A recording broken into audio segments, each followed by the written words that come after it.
tardes, queridos amigos. Le damos la bienvenida a una entrega más de Medicina de Cuerpo y Alma, un programa educativo para orientación de toda la familia dominicana. Hoy tendremos un interesante contenido, tanto de la doctora Alba Luz Rodríguez, quien hablará de micosis en la cabeza, de hongos en la cabeza. Un servidor les hablará de la ginecomastia y tenemos como invitado estrella hoy al doctor Héctor Balcácer, médico internista muy destacado en nuestro país. No se pierda este contenido tan interesante. Siga con nosotros luego de la pausa.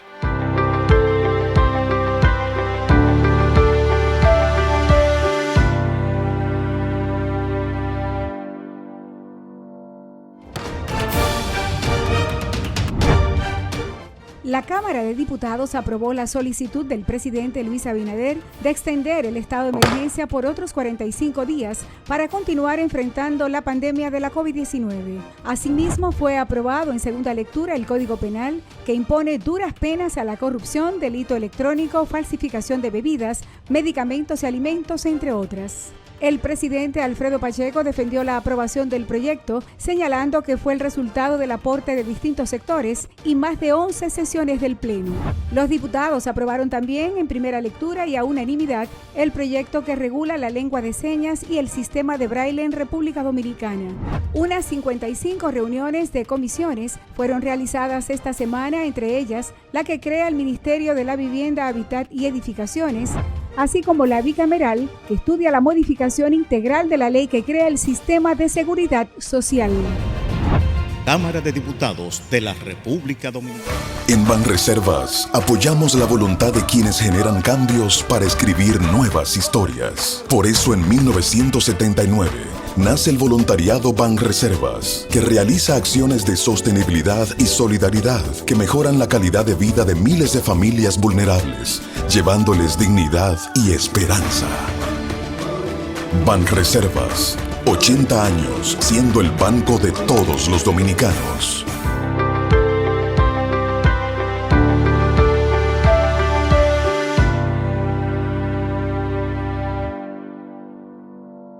Gracias por estar como cada domingo aquí con nosotros en nuestro programa Medicina de Cuerpo y Alma, y en la cápsula dermatológica de la tarde de hoy vamos a hablar acerca de los hongos en la cabeza.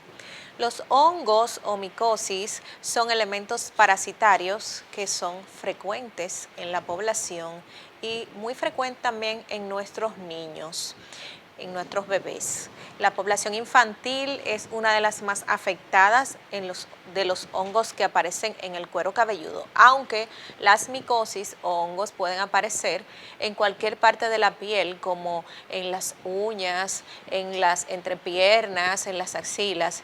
El cuero cabelludo en la población infantil es una de las localizaciones donde encontramos este tipo de parasitosis. Nosotros vemos, como en la siguiente imagen, los hongos en los niños aparecen como áreas de caspa con pérdida de cuero cabelludo y puede aparecer en diferentes partes del cráneo, como plaquitas pequeñas en donde se nota que el pelo se está cayendo y que hay presencia de caspa. Los hongos se transmiten. ¿Cómo un niño puede adquirir un hongo de este tipo? Bueno, puede ser que otro niño que lo tenga se lo haya transmitido. También hay hongos que son zoófilos, que provienen de los animales, y también nosotros tenemos que en los objetos contaminados como peines, en las barberías, donde se encuentra el hongo, se le pega a la persona que utiliza estos objetos. También hay hongos que son geófilos, que son en la tierra. La persona se contamina, por ejemplo, con alguna tierra que contenga el parásito y se le puede transmitir. Los animales domésticos también son fuentes de contagio de estos hongos, principalmente los gatos. Pueden aparecer, no importa la edad, inclusive niños muy pequeños, cuando tienen contacto con estas fuentes. Como repito, pueden ser animales, pueden ser objetos contaminados como peines, barberías y demás. Se ve tanto en niñas como en niños, principalmente en edad escolar. Por lo tanto, es recomendado que todo niño que presente caspa en la cabeza deba ser evaluado por un dermatólogo. Porque miren bien, aquí se nota claramente que este niño tiene problema de caspa en el cuero cabelludo, pero vamos a ver la foto de esta niña, la siguiente imagen. Como vemos en la próxima imagen, es una niña que presenta caspa en todo el cuero cabelludo. En vez de ser caspas sectorizadas y en pocos parches, vemos que es la cabeza completa. Por lo tanto, la conducta a tomar en todo niño que presente caspa es ser evaluado por un dermatólogo para descartar que no se trate de un hongo. Aunque estas micosis suelen ser benignas, que no comprometen la vida de los niños, sin embargo, las complicaciones que pueden traer es que se diseminen y comiencen a regarse no solamente en la cabeza, sino en otras áreas del cuerpo, la cara completa, la espalda, el pecho. También se transmite. Quiere decir que en una escuela o en una institución donde hay un niño que tiene hongo en la cabeza, como se pega por contacto directo, los demás también van a estar expuestos a la enfermedad. Cabe destacar que es muy común que los padres comiencen a buscar soluciones cuando encuentran caspa en sus hijos, comienzan a utilizar automedicación, ya sea con cosas caseras, múltiples, o acuden a farmacias para que les receten tratamiento. Estos hongos en la cabeza, el tratamiento es con medicamentos tomados de 2, 4, 6 y hasta 8 semanas. Quiere decir que las cosas untadas no van a curar los hongos, ayudan con el proceso, pero no quitan la enfermedad. Esta imagen en donde estamos viendo a esta niña con este hongo en la cabeza que recibimos en la consulta y fue tratada por 4 semanas con un medicamento oral que es la gliciofulvina, y miren bien el resultado del tratamiento al mes. Vamos a ver la siguiente imagen. Una curación total de la enfermedad. Es bueno que sepan que no necesariamente con crema, las cremas no se utilizan para este problema. El ketoconazol es el medicamento que más la gente utiliza para tratar esta situación y no se usa realmente. Nosotros no usamos ketoconazol para los hongos en la cabeza. Por lo tanto, debemos estas prácticas que irlas corrigiendo, porque en vez de bien, pues causamos mal. Fíjense, esta paciente con 4 semanas de tratamiento y una curación total de sus honguitos en la cabeza.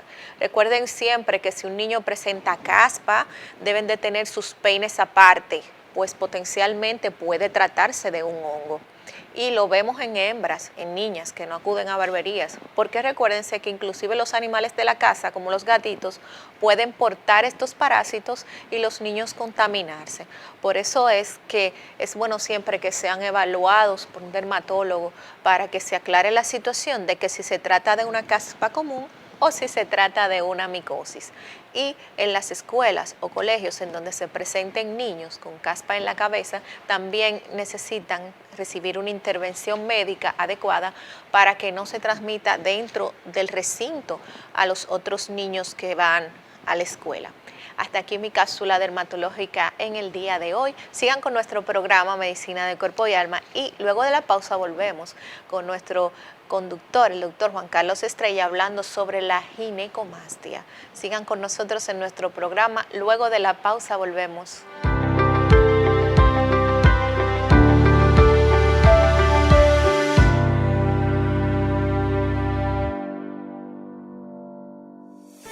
En Banreservas apoyamos la voluntad de quienes generan cambios para escribir nuevas historias. Por eso en 1979 nace el voluntariado Banreservas, que realiza acciones de sostenibilidad y solidaridad que mejoran la calidad de vida de miles de familias vulnerables, llevándoles dignidad y esperanza. Banreservas, 80 años siendo el banco de todos los dominicanos. La Cámara de Diputados aprobó la solicitud del presidente Luis Abinader de extender el estado de emergencia por otros 45 días para continuar enfrentando la pandemia de la COVID-19. Asimismo, fue aprobado en segunda lectura el Código Penal, que impone duras penas a la corrupción, delito electrónico, falsificación de bebidas, medicamentos y alimentos, entre otras. El presidente Alfredo Pacheco defendió la aprobación del proyecto, señalando que fue el resultado del aporte de distintos sectores y más de 11 sesiones del Pleno. Los diputados aprobaron también en primera lectura y a unanimidad el proyecto que regula la lengua de señas y el sistema de braille en República Dominicana. Unas 55 reuniones de comisiones fueron realizadas esta semana, entre ellas la que crea el Ministerio de la Vivienda, Hábitat y Edificaciones, así como la bicameral, que estudia la modificación integral de la ley que crea el sistema de seguridad social. Cámara de Diputados de la República Dominicana.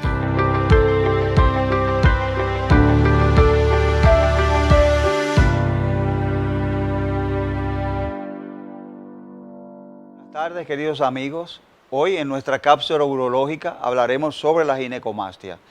La ginecomastia es un término que muchos hemos oído alguna vez en nuestra vida.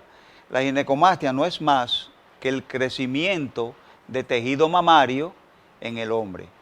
Debe de ser tejido mamario específicamente, porque si ya es grasa por un asunto de obesidad, se llama lipomastia, esteatomastia o pseudoginecomastia. A lo largo de se cree que un 35% de nosotros los hombres en algún momento de nuestra vida hemos tenido una ginecomastia que se llama fisiológica. ¿Por qué? Porque se debe a factores fisiológicos transitorios en un momento de nuestra vida. Por ejemplo, hasta un 70% de los niños varones recién nacidos pueden presentar cierto grado de ginecomastia. Esto es porque durante el embarazo ha sido sometido a las hormonas femeninas de la mamá, lo que ha causado un crecimiento leve y pasajero de las tetillas o de las glándulas mamarias de los niños. Esto generalmente desaparece espontáneamente en 2 o 3 meses. Pero hay otro momento en nuestras vidas donde comienza la adolescencia, donde comienza la maduración de los órganos sexuales, en que vuelven a subir otra vez estas hormonas, y en ese momento también podemos tener leves incrementos de la cantidad de tejido mamario en nuestras mamas debido a lo que se llamaba antes popularmente que el niño está empollando. Antes se llamaba eso de empollar las mamas, y esto se debe al aumento de las hormonas sexuales cuando pasamos por la adolescencia y la preadolescencia. También las personas mayores los hombres mayores pueden tener ginecomastia por problemas hormonales y también por otros problemas que veremos más adelante, como es el declive en la función renal, en la función hepática, la andropausia, y siempre es por un trastorno hormonal. Generalmente estos problemas se resuelven espontáneamente y se habla de que una ginecomastia que dure más de 2 años es la que debemos intervenir nosotros. En Estados Unidos, en el 2020 se operaron unos 25,000 casos de ginecomastia, y esto resulta ser un incremento de un 25% en la incidencia desde el año 2000.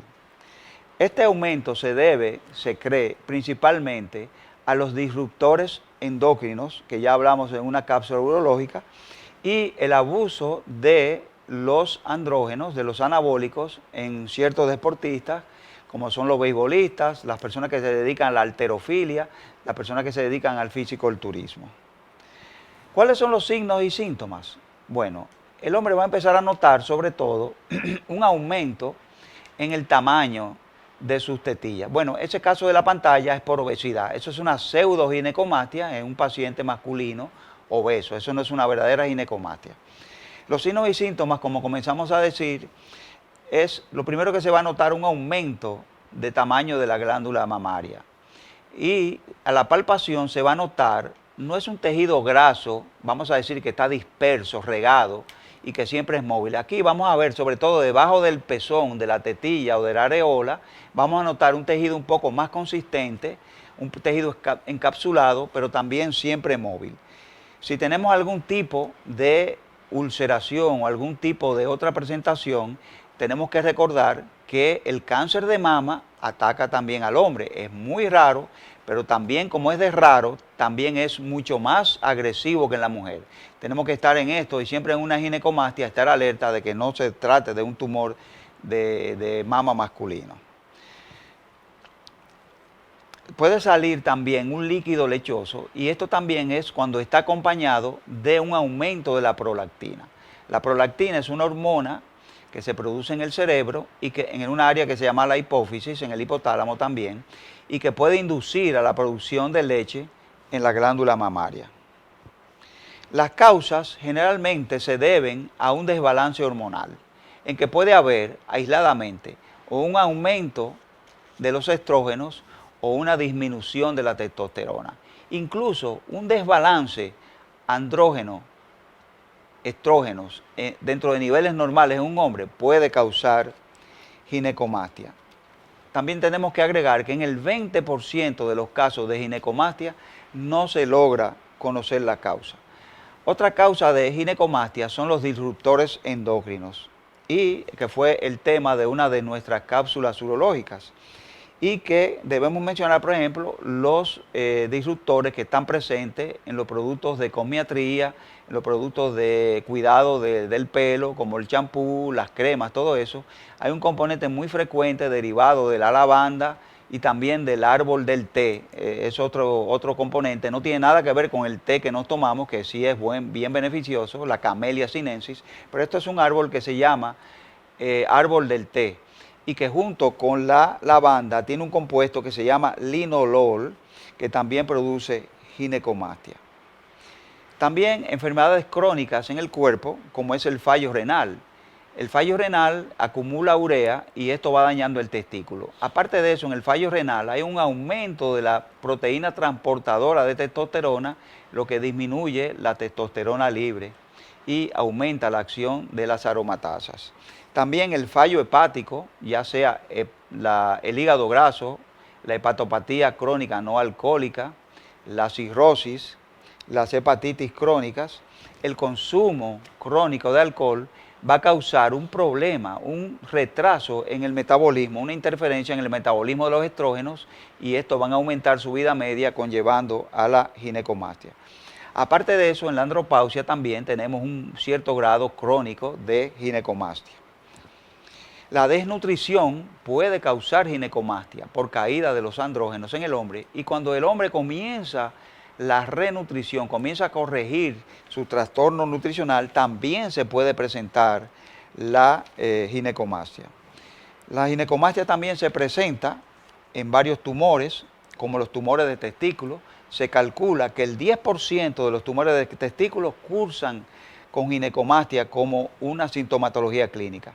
Principalmente los tumores de las células de Leydig, los tumores de las células de Sertoli y los cariocarcinomas, que pueden producir gonadotropina coriónica humana y prolactina. También el tumor de hipófisis produce prolactina, y el tumor de pulmón, que da un síndrome de producción ectópica de prolactina. Puede causar la ginecomastia. También tenemos que el hipertiroidismo también muchas veces va acompañado de ginecomastia y hasta de galactorrea. ¿Cuál es el diagnóstico? Bueno, el diagnóstico se basa en una buena historia clínica del paciente, el examen completo del cuerpo entero, porque sabemos que cuando hay otros síndromes hormonales, hay muchos síntomas en el cuerpo. Por ejemplo, la pérdida del vello corporal en el cuerpo del hombre, palpar los nódulos en las mamas del hombre. La sonomamografía en el hombre es importante para detectar y confirmar sin necesidad de biopsia que no se trata de tejido graso, sino que se trata de un verdadero tejido mamario. En laboratorio se tiene que hacer un perfil completo hormonal para ver cómo está todo el sistema hormonal del cuerpo: tiroides, suprarrenales, hipófisis, todo el cuerpo, estrógenos, el ovario, el testículo, todo un perfil hormonal de todo el cuerpo.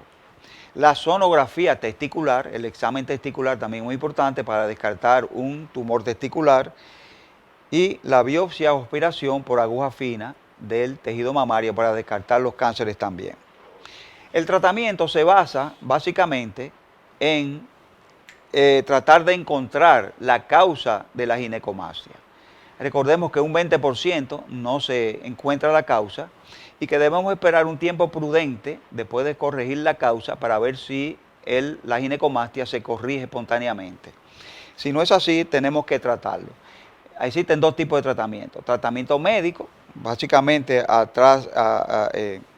base de 3 sustancias, los inhibidores de la aromatasas como el anastrozol y el letrozol, los moduladores de los receptores de estrógenos, principalmente el tamoxifen, y la radiación y la cirugía. Recordemos que la mama masculina es asiento de tumor de mama y que tenemos que estar pendientes de esto. También que los tratamientos de cáncer de próstata y de hiperplasia prostática, estos productos pueden producir ginecomastia. Bueno, hasta aquí nuestra cápsula urológica. Le damos las gracias por su atención y siga con nosotros hacia la entrevista con el doctor Héctor Valcárcer, destacado médico internista dominicano infectólogo. Muchas gracias.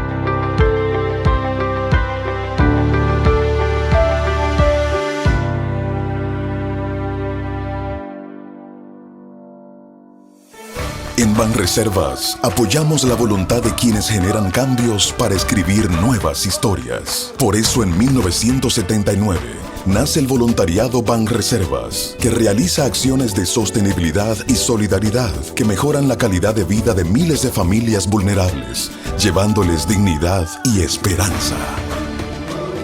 Banreservas, 80 años siendo el banco de todos los dominicanos. La Cámara de Diputados aprobó la solicitud del presidente Luis Abinader de extender el estado de emergencia por otros 45 días para continuar enfrentando la pandemia de la COVID-19. Asimismo, fue aprobado en segunda lectura el Código Penal, que impone duras penas a la corrupción, delito electrónico, falsificación de bebidas, medicamentos y alimentos, entre otras. El presidente Alfredo Pacheco defendió la aprobación del proyecto, señalando que fue el resultado del aporte de distintos sectores y más de 11 sesiones del Pleno. Los diputados aprobaron también en primera lectura y a unanimidad el proyecto que regula la lengua de señas y el sistema de braille en República Dominicana. Unas 55 reuniones de comisiones fueron realizadas esta semana, entre ellas la que crea el Ministerio de la Vivienda, Hábitat y Edificaciones, así como la bicameral, que estudia la modificación integral de la ley que crea el sistema de seguridad social. Cámara de Diputados de la República Dominicana.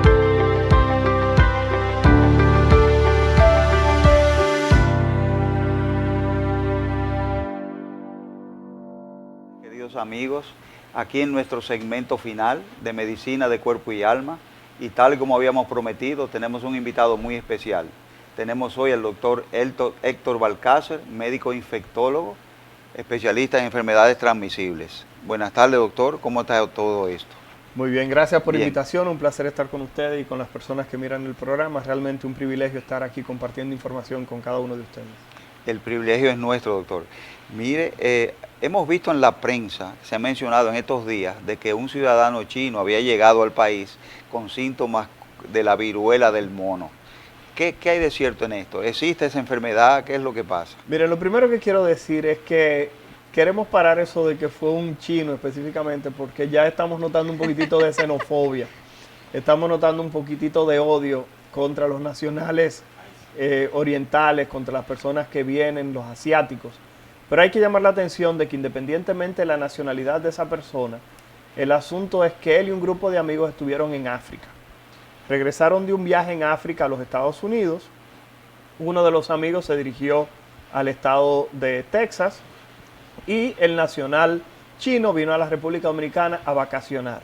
¿Qué ocurre? El amigo que estaba en Texas presenta una erupción en la piel que posteriormente se identifica como la viruela del mono, que es un virus que afecta principalmente a los animales y que puede posteriormente producir enfermedad en el ser humano de manera accidental. Es una zoonosis, o sea, una enfermedad que pasa de los animales al hombre. Entonces, ¿qué ocurre? Como ese nacional chino estaba en compañía de esa persona que lo diagnostican con la viruela del mono, entonces se genera una alerta internacional, se notifica al gobierno dominicano, se logra localizar a esta persona y se lleva en aislamiento al Hospital Docente Dr. Ramón de Lara de la Fuerza Aérea Dominicana, que es el destino de salud en este país que está señalado para este tipo de eventos infecciosos. Entonces, ¿qué ocurre? La persona se deja en un periodo de observación, se toman las muestras pertinentes, se envía a Atlanta, al Centro de Control de Enfermedades de los Estados Unidos, a espera del reporte de esta enfermedad. Entonces, ¿qué pasa? Cuando se hace la rueda de prensa por parte del director del hospital, doctor Ramón de Lara, y está presente el equipo técnico que trabaja con ellos en enfermedades infecciosas, dicen que es muy poco probable, dadas dos situaciones. Número uno, las lesiones en la piel que el paciente tenía no eran compatibles con la viruela del mono.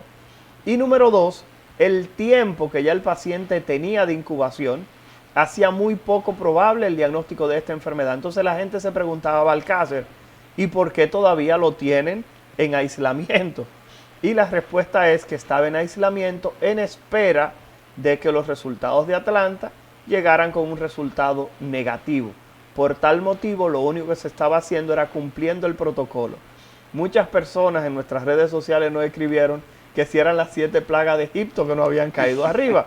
Pero hay que decir que este caso fue un caso, una falsa alarma, y que realmente no hay de qué preocuparse, independientemente de que debemos estar preparados para cuando regrese otro proceso infeccioso, como ha ocurrido con el coronavirus del 2019. No es si llega, es para cuando vuelva a ocurrir.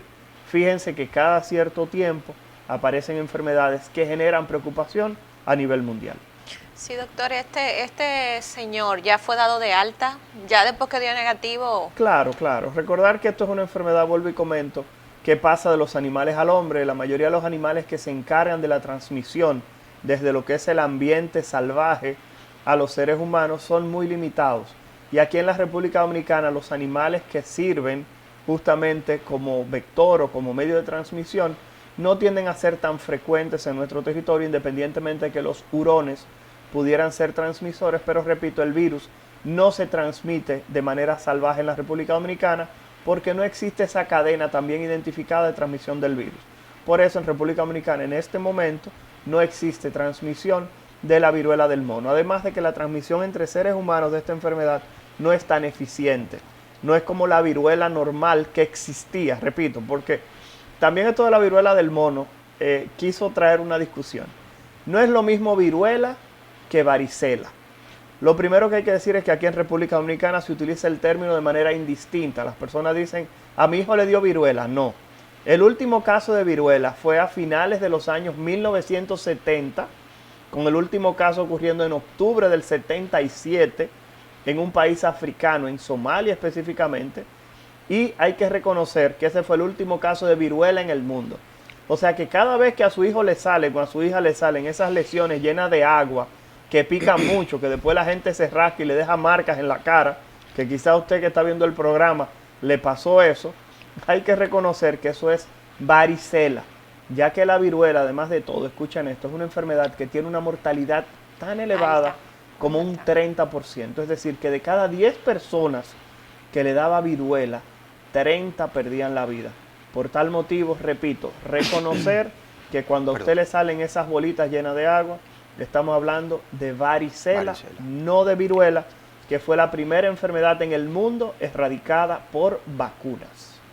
Sí, claro. La única manifestación de los poxvirus que tenemos realmente en nuestro país es el molusco contagioso, claro, que era causante de viruela, pero que ya la única manifestación que tenemos conocida es el molusco, y es una enfermedad benigna y curable. Claro, ¿no? Y que muchas veces le da a los niños, y que los papálogos dicen, le están saliendo bolitas de grasa en la cara, generalmente a los niñitos que tienen menos de 5 años, y son esas bolitas pequeñitas que le aparecen en la cara a los niños, que a veces hay que quitársela con un curetaje, y justamente, repito, es infecciosa. Cuando el molusco contagioso aparece en adultos, hay que tener cuidado porque muchas veces tiende a sugerir inmunosupresión. O sea que si a alguien le están saliendo esa bolita de grasa que le salen a los niños, en la cara, es indicativo de hacer una prueba de VIH, porque puede ocurrir, repito, en personas inmunosuprimidas. Se ha hablado también en la prensa en estos días de la fiebre porcina. Este es un tipo de virus que sí existe en el país, es un poco endémica, ¿verdad? Pero no afecta a las personas. Miren, ese es uno de los temas que creo que ha generado mayor debate, y desde el punto de vista comunicacional el gobierno ha tenido que hacer una campaña importante, incluyendo que caras como la señora primera dama, la vicepresidenta de la República, el excelentísimo señor presidente, los tres por separado han tenido que aparecer en la televisión pública comiendo carne de cerdo para llamar la atención de que no existe peligro con el consumo de la carne de cerdo. Independientemente de, el Ministerio de Salud Pública y el gobierno han dicho que todos los animales que están enfermos de la fiebre porcina van a ser sacrificados y posteriormente van a ser incinerados. ¿Por qué razón? Porque existe algo que se llama la idiosincrasia del dominicano. Y es que cuando usted va a una pollera o va a un lugar donde se expende carne de pollo, hay un letrero siempre afuera que dice: se vende pollo vivo y matado. No muerto, matado. ¿Por qué?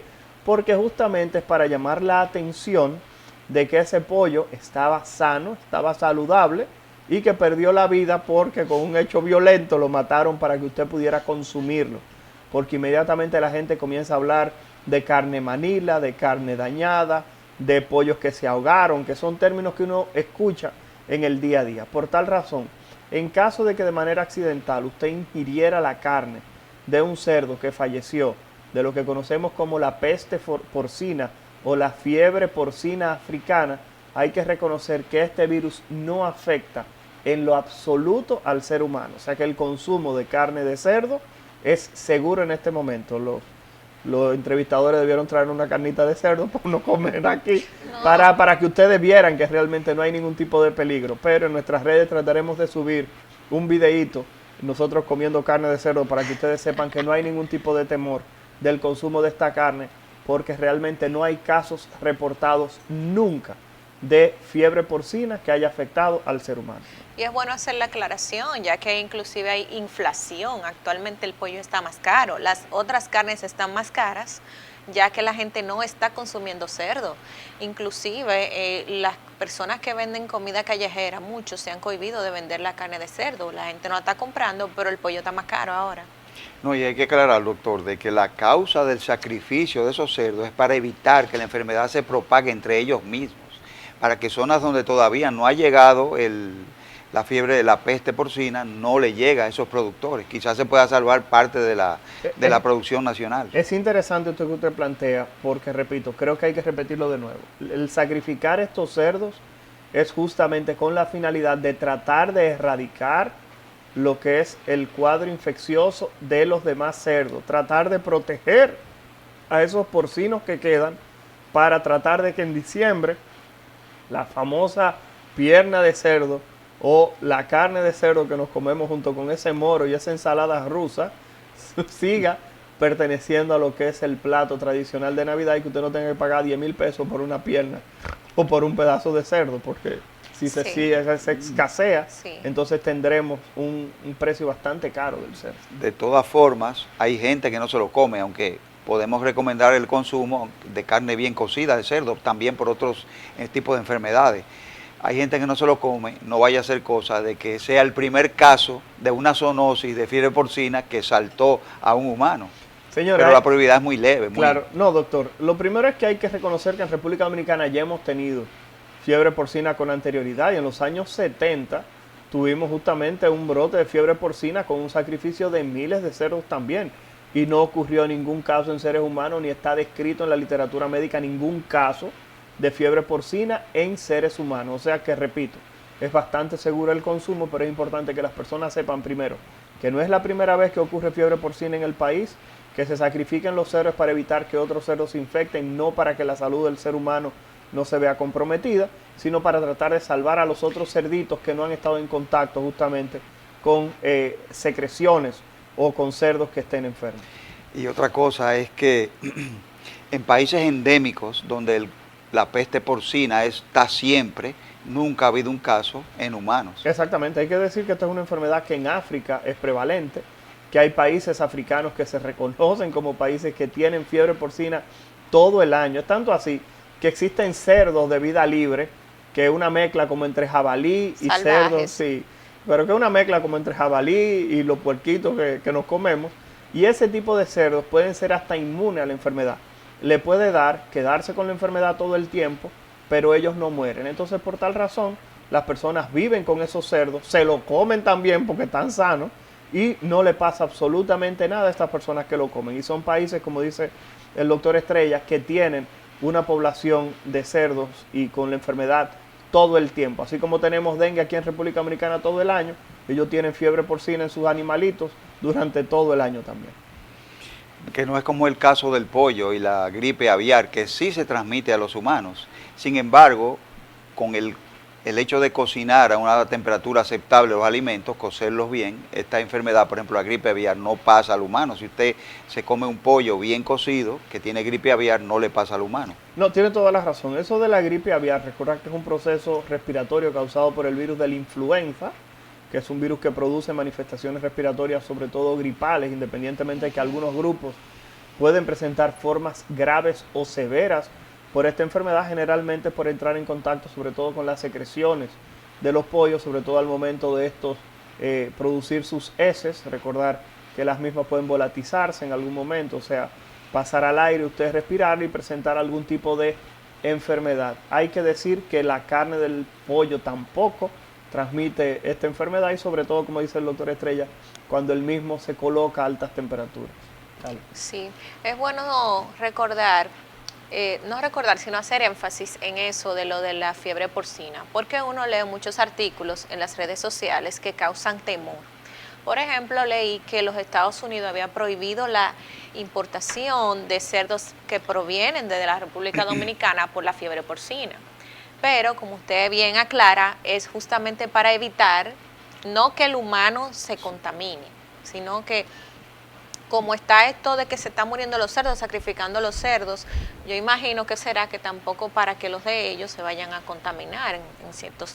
No, tienes toda la razón. Cosa, porque uno se asusta y dice, cónchale, pero si los Estados Unidos no están aceptando la carne de cerdo, yo tampoco me la voy a comer Pero en mi país. no es para que no se la coman los humanos, como usted dice, es para que sus cerdos, los de allá de Estados Unidos, no se vea afectada. Claro que sí, es más que nada para eso, para prevenir que ellos tengan algún brote. Fíjense como cada vez que uno va a un aeropuerto norteamericano, se da cuenta que hay letreros que dicen no traigas ni flora ni fauna de otros países para tratar de proteger la flora y la fauna de nuestro país. Entonces, evitan la entrada de carne de cerdo, sobre todo la que esté mal cocida, porque de esa manera se evita. Muchas personas no saben que aún esta carne que pudiera estar mal manipulada, si no llega bien cocida, puede potencialmente enfermar a otros cerditos en caso de que se deseche justamente la misma en algún lugar donde algún cerdo pudiera tener algún tipo de contacto. Y esa es más que nada la preocupación de los estadounidenses. Exacto, no porque se le vaya a dar a ellos la enfermedad. Claro. Doctor, y hablando un poquito más de la influenza, así como hablamos de que el coronavirus entra al humano por el receptor de la enzima convertidora de angiotensina, de los receptores de angiotensina 2, el virus de la influenza entra por unos receptores que son muy conocidos por el público, que se llaman H y N. Entra por estos receptores, la H es por la hialuronidasa y la N por la neuraminidasa.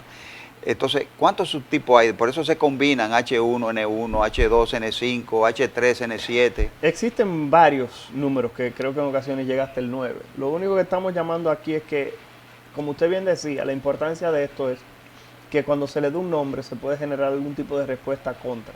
Y cuando hablamos de respuesta y es importante que el doctor Estrella trae este tema a colación, es porque ya estamos llegando a esos meses en los cuales inicia el proceso de vacunación contra la influenza.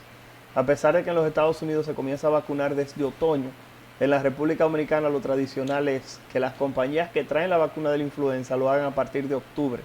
Así que desde este momento usted y su familia deben ir preparándose económicamente, ya que es una vacuna que no la suple el Estado, sino que usted tiene que comprarla con su médico de atención primaria, con su infectólogo, con su internista, con su ginecóloga, usted debe hacer ese gasto para tratar justamente de prevenir que aparezcan casos de influenza, sobre todo porque sabemos que durante los meses finales del año siempre tenemos una gran cantidad de personas que regresan, sobre todo del cono norte o de España específicamente, uno de los lugares donde viene mayor cantidad de visitantes, así como de los Estados Unidos, que es el punto principal, y muchas de esas personas traen con ellos este virus de la gripe, como le llamamos, que es un virus más que nada de influenza, el cual posteriormente se propaga, y la gente dice, me agarró la gripe esa, que el dominicano con el paso del tiempo le ha ido dando diferentes nombres, la convención, la polémica. Con lo que esté de moda. Con lo que esté de moda, simplemente le ponen el nombre con el que ellos se sientan más sanos. Sí, es verdad. Y esa es la vacuna de la gripe.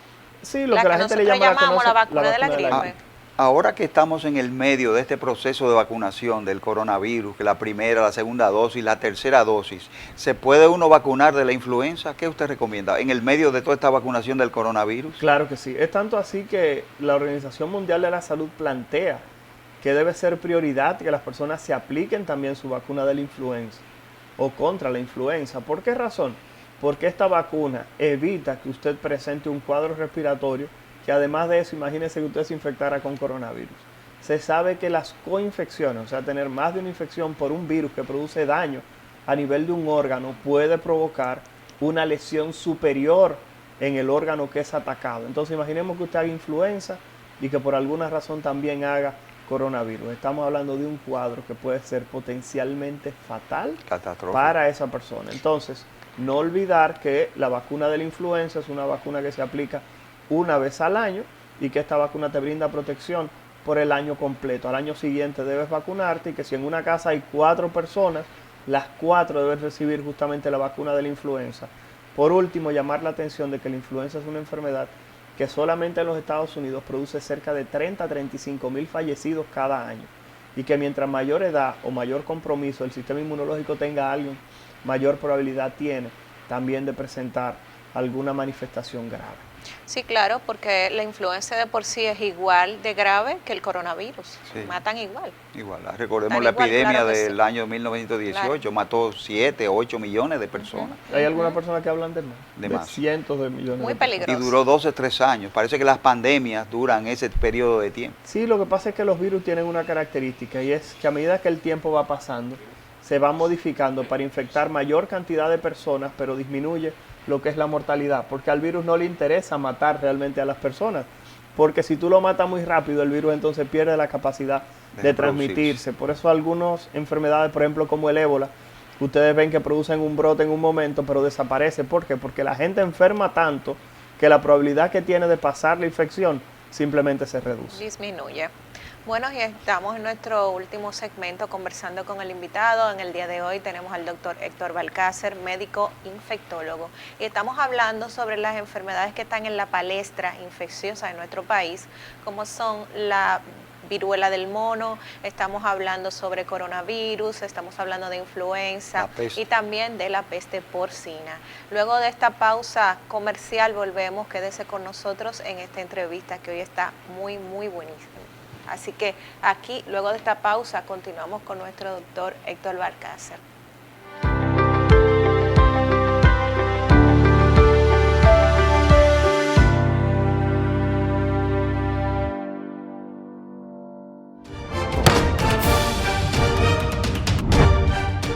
La Cámara de Diputados aprobó la solicitud del presidente Luis Abinader de extender el estado de emergencia por otros 45 días para continuar enfrentando la pandemia de la COVID-19. Asimismo, fue aprobado en segunda lectura el Código Penal, que impone duras penas a la corrupción, delito electrónico, falsificación de bebidas, medicamentos y alimentos, entre otras. El presidente Alfredo Pacheco defendió la aprobación del proyecto, señalando que fue el resultado del aporte de distintos sectores y más de 11 sesiones del Pleno. Los diputados aprobaron también en primera lectura y a unanimidad el proyecto que regula la lengua de señas y el sistema de braille en República Dominicana. Unas 55 reuniones de comisiones fueron realizadas esta semana, entre ellas la que crea el Ministerio de la Vivienda, Hábitat y Edificaciones, así como la bicameral, que estudia la modificación integral de la ley que crea el sistema de seguridad social. Cámara de Diputados de la República Dominicana. En Banreservas apoyamos la voluntad de quienes generan cambios para escribir nuevas historias. Por eso en 1979 nace el voluntariado Banreservas, que realiza acciones de sostenibilidad y solidaridad que mejoran la calidad de vida de miles de familias vulnerables, llevándoles dignidad y esperanza. Banreservas, 80 años siendo el banco de todos los dominicanos.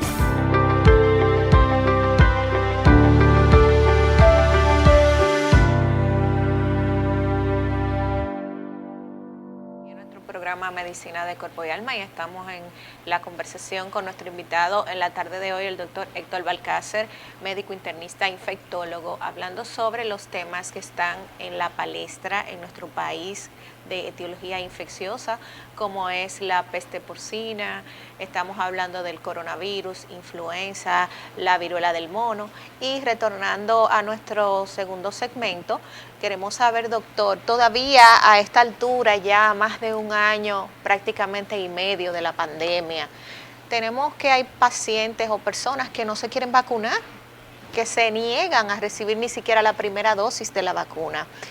¿Qué se sabe en la actualidad? ¿Qué ha pasado con aquellas personas que no se han vacunado? Mira, es muy interesante la pregunta porque a nivel internacional y en la República Dominicana se está viendo algo que se conoce como la epidemia de los no vacunados. La epidemia de los no vacunados es que en este momento en los Estados Unidos, de cada 100 personas que son hospitalizadas con coronavirus, entre el 92 y el 97% de esas personas que se hospitalizan son personas que no tienen ninguna vacuna contra el coronavirus.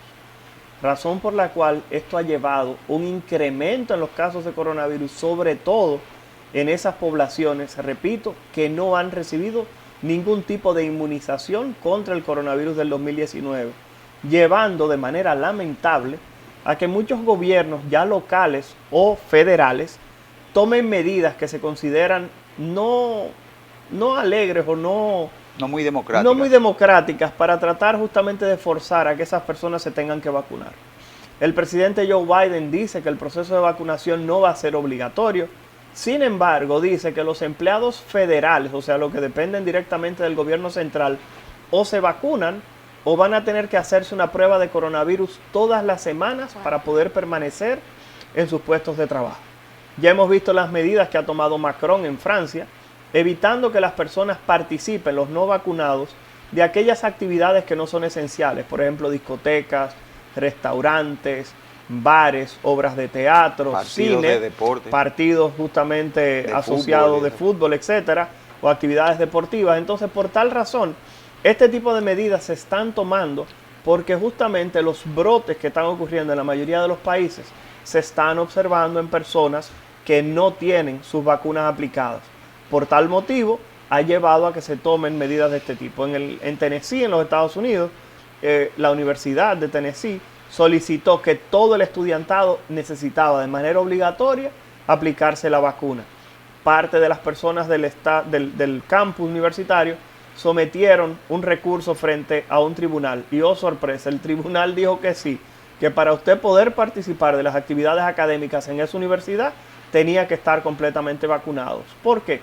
Porque, repito, los Estados Unidos la semana pasada llevó nueva vez a un número que no veíamos desde hace meses atrás. Y fue que en los Estados Unidos se cumplieron 100,000 nuevos casos por día de coronavirus. Y repito, entre el 92 y el 97% de esos casos se vieron justamente en personas no vacunadas. Entonces, repito, estamos viviendo la epidemia de los no vacunados. ¿Cuál es la realidad en la República Dominicana? Que eso sí es interesante que lo digamos. Bueno, que en la República Dominicana tenemos 4 millones de personas, un poco más, que se han aplicado ya sus 2 dosis.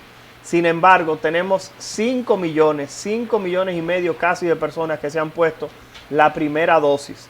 Sin embargo, la brecha todavía es cerca de 1 millón y medio de personas que se pusieron la primera dosis y no se han puesto la segunda. Entonces la pregunta es, ¿dónde están esas personas? ¿Por qué no se han aplicado esa segunda dosis? Recordar que el objetivo de país es llegar a 5.7 millones de personas vacunadas para tratar de lograr lo que se conoce como la inmunidad de rebaño y tratar de tener una disminución de casos de manera importante. ¿Usted quiere saber si las vacunas funcionan o no? Fíjense como con esas 4 millones y pico de personas que tenemos vacunadas, los casos de coronavirus van en picada. En este momento la República Dominicana tiene un porcentaje de positividad al día de hoy cercana al 6%, cuando hace 2 meses teníamos una positividad de un 30%.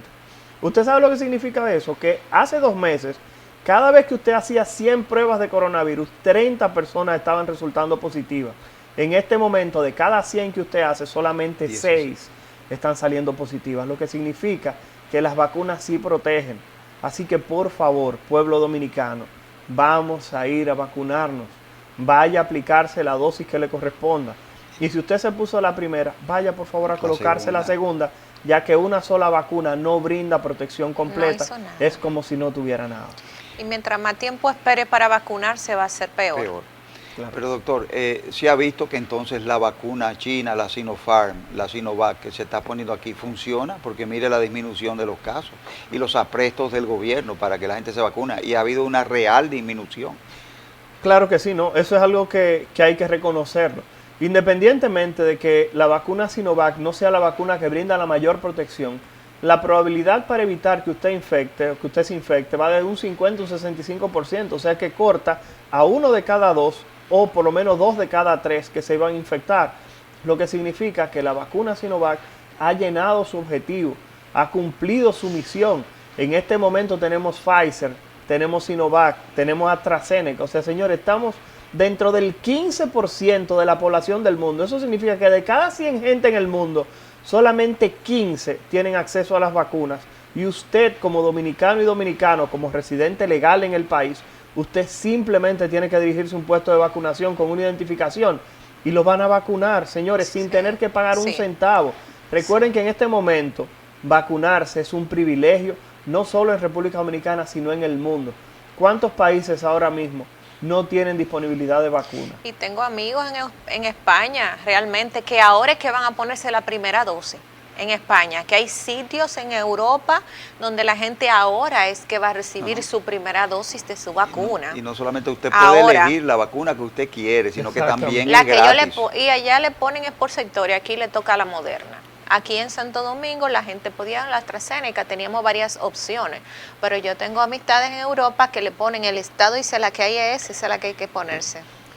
Aquí increíble, la vacuna que quiera allá la gente se la imponen. Se la imponen. Esta efectividad de la vacuna Sinovac y de todas las que están poniendo aquí, me acuerdo del experimento que se hizo en la ciudad de Serrana, en Brasil, donde lograron vacunar el 70% y todavía no ha vuelto a haber casos, muy pocos. Usted conoce el experimento, claro, ¿verdad? Y eso fue con una cepa que se fabricó en el Instituto Butantan de Sinovac, pero en Brasil. Sí, claro. Y ellos la inyectaron en una población, escogieron, y disminuyó un 90-95% las infecciones, los internamientos, las complicaciones. Las muertes bajó a un 0.0 no sé cuánto, o sea, muy buena. El virus ha perdido fuerza realmente.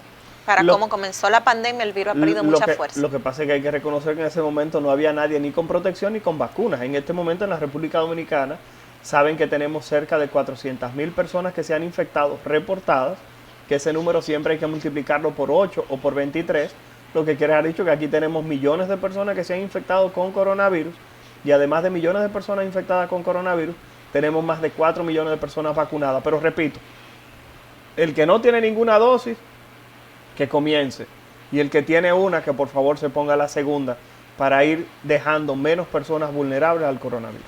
Doctor, con la cantidad de gente ya vacunada y ya la próxima semana en las escuelas privadas inicia ya para el 18, 20 de agosto inician las clases, ¿usted considera que es seguro realmente aperturar la docencia? Miren, yo entiendo que aperturar la docencia es algo necesario en la República Dominicana y en todas partes del mundo. La pérdida de habilidades sociales, así como la disminución realmente de la educación, es algo palpable. Entonces, en este sentido, la apertura de la docencia es necesario, hay que regresar a la normalidad. Lo que pasa es que hace falta también que todos hagamos conciencia de que este es un problema global que solo se puede resolver con la individualidad. Y esa individualidad es el compromiso que usted tenga con el proceso de vacunación. En un aula donde usted tenga 10 niños, desde que aparezca el primer caso, los 10 niños, dado que no tenemos vacunas en menores de 12 años, todos van a recoger el coronavirus, van a volver a sus casas y si los padres no están vacunados, vamos a tener de nuevo un rebrote.